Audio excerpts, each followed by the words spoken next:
great pleasure to be here. I don't think I'd have actually ended up in Scandinavia if it wasn't for Scotland. I studied here, I met my partner, and we ended up, she was from Sweden, we ended up there. So if it wasn't for Glasgow, I wouldn't have been there. So there's a big connection, well, for me at least, there's a big connection between Lulea and Glasgow. So I'm going to speak a little bit first about the city of Lulea. Has anybody here heard of Lulea? Yep, oh, excellent. One person. Oh, two, actually, Pauline in the back there has actually visited my mother-in-law in Lulea. So she has been to Lulea. She stayed in my mum's house. It's a little bit out of the normal for Sweden. It's, obviously, if we look at the map there, we've got little old UK and Scotland and Ireland and the Scandinavian Nordic countries going up north. But most people, when they think about Sweden, or when they think about Norway and they think about Finland, are primarily thinking about the south of Sweden, the Stockholms, the Malmös, those settlements. Whereas actually, if we were to take, it's probably a little bit hard to see on this map, but if we were to take Stockholm and actually drew a line across to Edinburgh and then drew a radius around, the distance between Edinburgh and Stockholm west is about the same distance between Stockholm and Luleå north. So it's a lot further north than a lot of people would want to venture. It's an hour's drive south of the Arctic Circle, and it does get between minus 30 and plus 30. The school was actually only closed down at minus 30, so the kids still go to school until it's minus 30. Work continues as normal. It's very much set up for that climate, as you can imagine. And so after living there for a few years, I've discovered that there's some really important things. A great coat, 2 pairs of trousers, excellent boots, and the variety pack. It was suggested I should dress up because I actually just came in yesterday in this outfit, but it's a bit too scary. I look like a bit of a monster. So, but I can do it later for personal requests if anybody wants. So I just want to give that brief introduction. So this is the city. It's a beautiful place in the summer. It's on an archipelago, surrounded by water. You can't go very far without coming across water, to be honest. And unfortunately, that map's not very clear. But effectively, it's a city of islands, for want of a better word, and the water flows through the city. So you have a southern harbour, you have a northern harbour. When you go up to the university, it's on the waterfront. When you go to the residential neighbourhoods, you have very easy and strong access to the water. Now, this is a great asset in many different ways. In the summer, as you can imagine, shipping. The big industry in Luleå is iron ore, and the mining of iron ore further north into the Arctic, and its movement around the world from the port of Luleå. However, in the winter, the sea freezes, and so the sea becomes a completely different form of transportation or connectivity network. Roads are actually ploughed out on the ice so you can drive to the islands. People, instead of walking across the bridges to get into the city centre, just walk across the sea. People would go out and have a little snack on the sea. They'd walk out to a summer house or something like that. So it becomes a whole different sort of series of connectivities during the summer to the winter. The winter environment is completely different, and the relationships in this place work completely differently. It's also very heavily based around technology. It has huge amounts of security in terms of IT. It has the most amazing connections in terms of Wi-Fi. It has the most amazing connections in terms of district heating systems. And when I say district heating systems, I will put this in context. The town has 80,000 residents, and the biggest industry is SSAB, which process the steel. And the waste heat from that steel production heats all of the houses in all of those settlements. And it actually gets pumped around the whole of the city. And you've got continuous hot water. So the amount of resources that are just coming off one type of industry up there is phenomenal. These are our friends in winter. These are the ones that keep the communication going. They've got different female names, the icebreakers for the city. So this is the Swedish fleet of icebreakers to keep the sea routes for transportation moving, to keep the steel and the iron ore going out of the city. So what I've been looking at for the last couple of years is what are the design dimensions of designing between minus 30, a place that can hit minus 30 on a regular basis, if it goes from there within 12 months to plus 30. So you've got this change over one 12-month period, at one point being way below freezing, where your eyeballs are likely to feel like they're freezing, to being very warm, you can swim in the sea, and you can go and enjoy the beaches and have a barbecue. So a complete contrast over that 12-month period. And with that comes a complete contrast in terms of the light. So in the depths of the winter, there is no light, or a couple of hours a day. In the height of summer, the sun goes down for about 20 minutes a day for about 8 weeks, 10 weeks. So very, very, very interesting. So very, very diverse in terms of its weather. And this is before we even get to think about the ideas of sustainability. But for me, this had a sort of like almost a religious moment, because I've been working in practice. I've worked as an urban designer in Scotland for many years.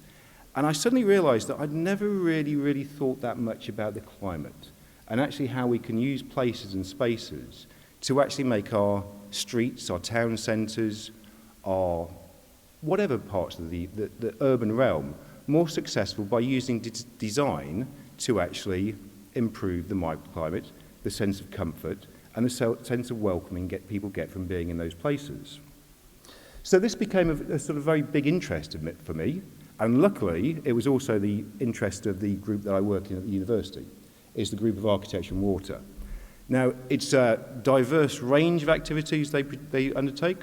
I'm very much interested in this idea, design for the winter city. However, within our group, we test boots for manufacturers to see how they actually perform in icy conditions. We test military bridges for the army to see how temporary bridges are going to be, what loading they'll take before they actually get destroyed. Concrete testing for different industries as well. So there's a lot of practical work that we do with different organisations to try and take this research forwards. So that's me in silhouette, dressed up in my Yoda outfit in winter, going back to the office in the snow. So you kind of do, it's amazing. We forget the difficulties of socialising in these kind of climates in winter, because it's really quite interesting. You can't tell who somebody else is, because they all look the same. You've all got big hats on, you've got maybe goggles, and so it's really hard to recognise people. However, on the opposite side of things, this is my sport of sea kayaking now in the summer. So from the winter to the summer, complete flip side.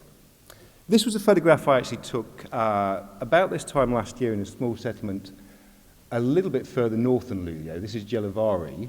And the Swedes have the best toys in terms of snow clearance. They can get your roads and your infrastructure moving within minutes. It's like this amazing array of machinery that comes out. It's almost like ants running through the streets and clearing it. But so to have a situation like this first thing in the morning, that means that probably came overnight. And you might notice, it's a bit hard to see, there's little poles in front of all the cars. You've got to remember to plug your car in, otherwise the engine freezes.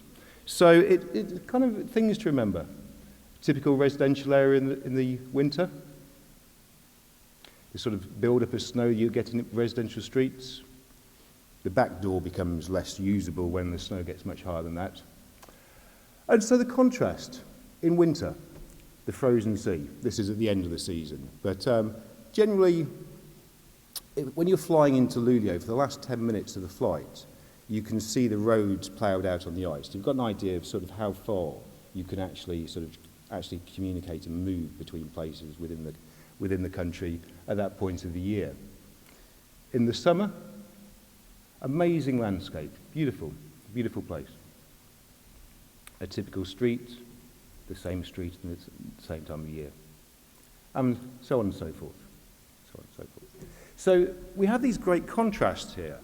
And one of the things is that we're trying to work out and work with how we use those contrasts, how we can actually use these as making things that are special. They relate to the city, they relate to the climate, they relate to what Lulea is, or Norrbotten. Because interestingly, this part of the country was studying or keeping a close eye on what was happening in Scotland a few months ago. Because not unlike the referendum here, this part of the country, Västerbotten and Norrbotten, sees itself as being completely different and not having really any connection with the south of Sweden. So it's been talking about, well, why don't we actually sort of take our own independence? Because we're not the same as the south of Sweden. We have very different industries, we have very different lifestyles, we have very different types of cities, we have very different types of settlements, and they work in very different economies. So we don't have that relationship, and maybe we have stronger relationships actually with the similar towns in Norway or the similar towns in Finland. So this is the Ice Hotel. Anybody seen the Ice Hotel? Gone to the Ice Hotel? You've been to the Ice Hotel. Did you stay overnight? You did. You're a brave man. You're a brave man. I went there and there was a Japanese artist who had been doing one of the designs. It was like this dragon, this bed. It was like a broken ship with ice rocks at the end and this sort of dragon leaping over you. And I just thought in the middle of the night, that was not for me. Not for me. No matter how many vodkas you drink before you go to bed.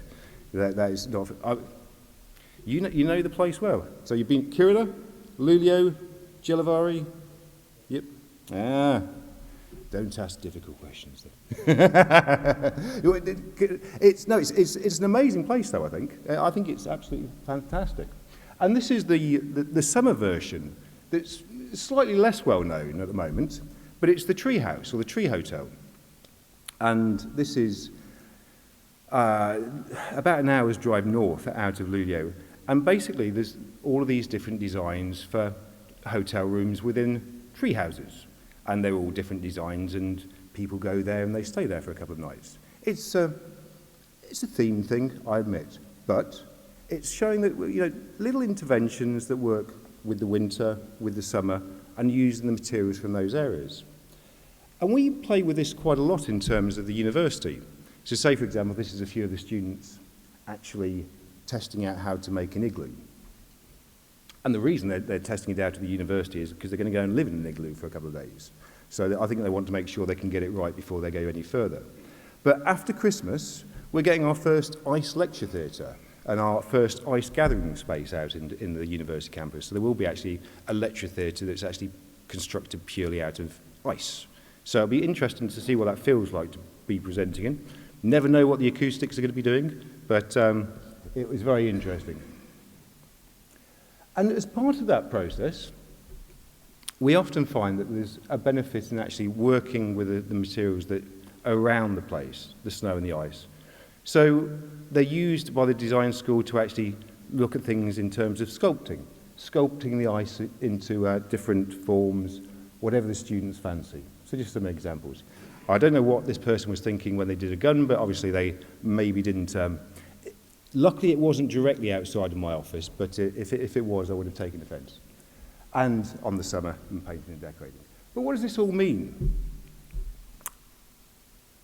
Firstly, it means it's very interesting. I think it's very interesting. But secondly, I think there's lots of lessons that we can learn, whether we're in temperate climates, subarctic climates, and so on and so forth. And a lot of that's to do with working with the environment, so the light, the weather, the snow, etc. And one of the projects that the university, or the type of projects the university have been very much involved in over the last years, is looking at the movement and relocation of certain towns in the north of Sweden. As you can see on the map here, you've got Luleå to the south, and then you've got up further, you've got a place called Manberget, which is just next to Jelavari, and a place called Kiruna. And it's very interesting communities there because the main economy at that part of the country is iron ore. And the communities that are built up around these iron ore works have been predominantly related to that industrial activity. Somebody mentioned when I was speaking to them earlier today, there's probably not much other reason for being up there, and maybe that's the case. But every so often, or continuously, obviously the mining companies are continuing to mine. And so in a place like Jelavari, you've got a series of mines that have been developed or mined over the years, which is slowly encroaching into the town. So this is actually Manberget. Sorry, I said it the wrong way around. And this illustration gives you a slight indication of what that means. So this is an illustration just looking down on the open mine that's coming forward through Manberget.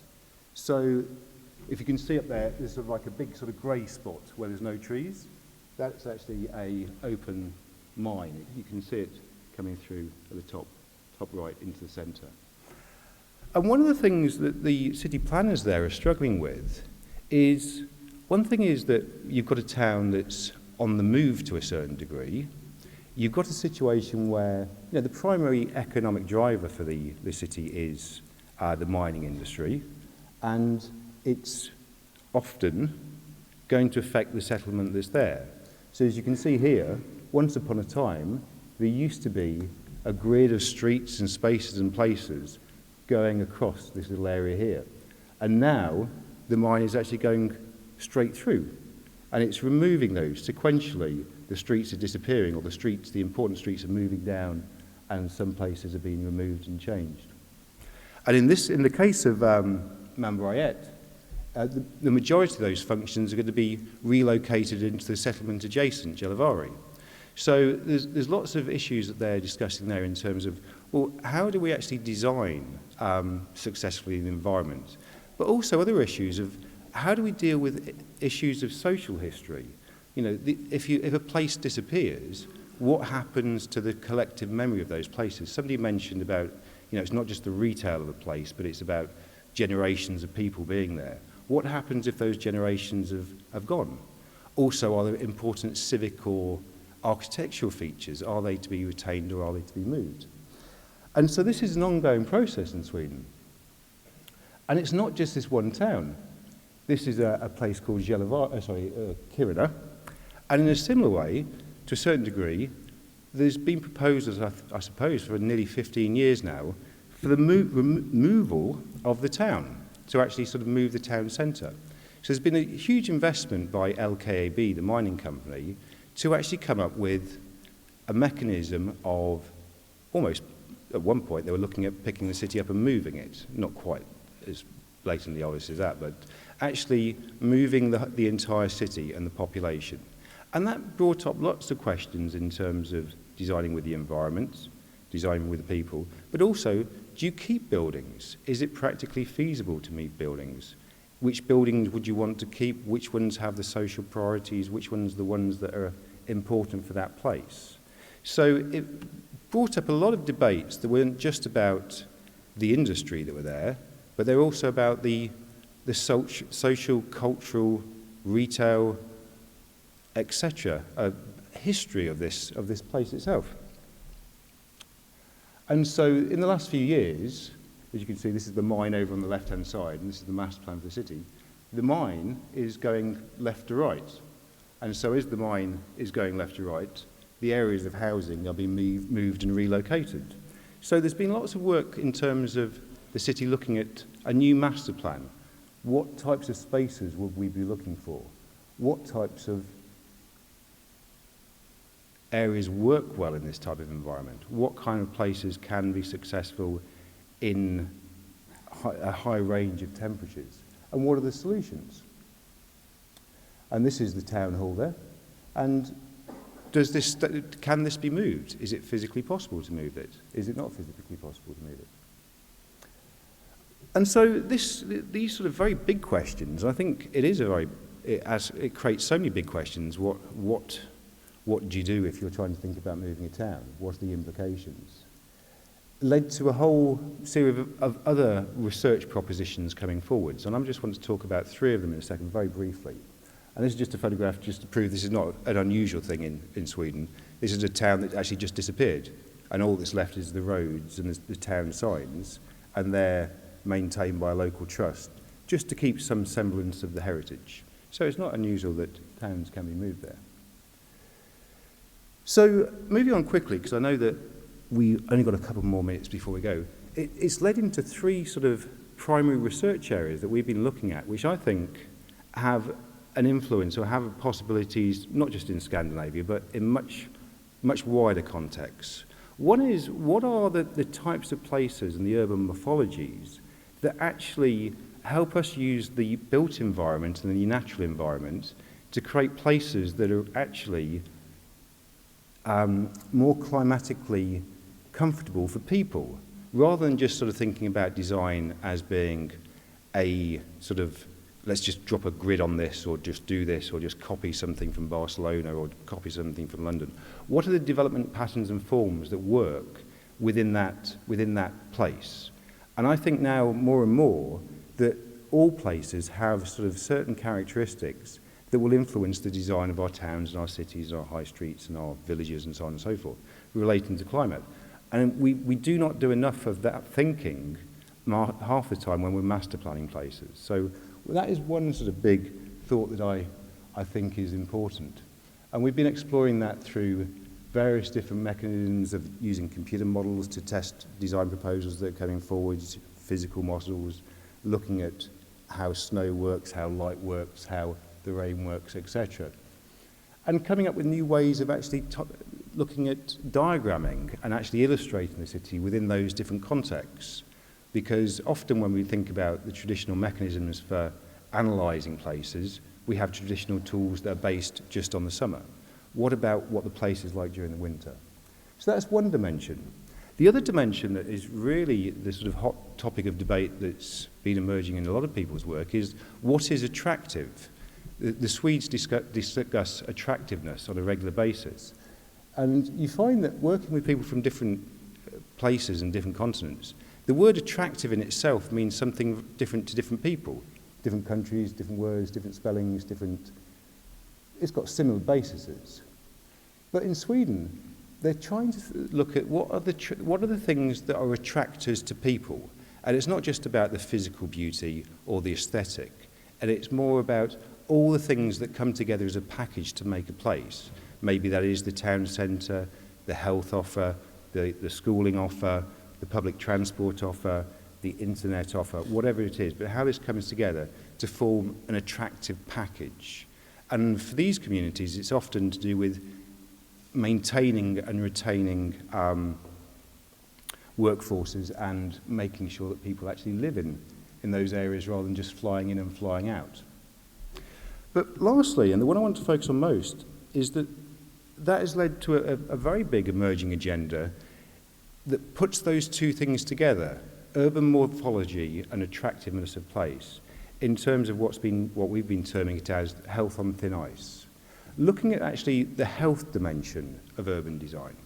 Now, somebody said something about statistics being complete lies earlier, and so I thought I'd just make up a statistic, just as a complete lie. It's 97%. And so it's got no statistical basis whatsoever. But it's quite fascinating that a lot of the students that we have, a lot of the, they're architecture students and urban design students, they're all in their sort of early 20s. You see the sort of very high levels of allergies that you would never see elsewhere. You'd see high levels of certain conditions that you ask yourself the question, why in this country that seems to have such pure air and has quite a lot of health issues? And one of the debates that's coming forward has been, is it about the fact that people are spending so much time indoors and actually overprotected from the natural environment and not exposed to their place? And there's a chap in Canada who really looked at this idea of, should we overprotect people from nature in these communities, i.e. just put everybody in glass boxes so we continuously live indoors? Or do we benefit from exposure? Are there health benefits, mental health benefits, social benefits, and so on and so forth? So what we've been looking at is how we can work with local communities to look at what are the drivers that will make people actually use the outdoor spaces more. What are the things that actually in the winter prevent people from using bicycles, using softer modes of transport like bicycles and kicks and so on and so forth? And how can we actually start to think about creating design solutions that actually make it better for them or easier for them to be outdoors and using those spaces? Now, I can honestly say that I don't think at minus 30 that much socialization is going to happen outside. But at minus 10, it does, and it can do. And you can create places that actually improve that microclimate, so you can have more activities. And the health benefits of that are, we don't know exactly what the health benefits are, but we can see that there is a positive relationship between those two things. And also, spin-off issues of sustainability, lack of using the car, etc., etc. So the sort of key messages that I've found from my experience of being in the north is that when we started doing our planning of places and towns and cities and high streets and so on and so forth, often we've taken a lot of commercial drivers, a lot of planning policy drivers, a lot of this and a lot of that and a lot of precedent. But we haven't just actually thought about what are the things that can make this place work successfully in terms of the climate. That's one thing that's come out from my work. The other thing is that what is it that really makes places attractive? And it's not just about the architecture or the beauty of a place, but it's about all the amenities and services and opportunities it provides.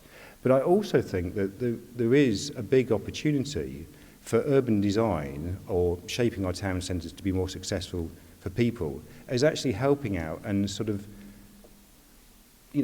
underpinning a sort of new individual-led approach to some forms of health management, whereby being healthier, using the outdoor spaces more and more, we're less likely to be we're less likely to be sort of getting ill health, we'll be fitter, more active, we'll be doing things. So how we can start to think about those in terms of our towns and cities and town centres, I think is critical. And on that note, I'm going to stop because I think that's out of time.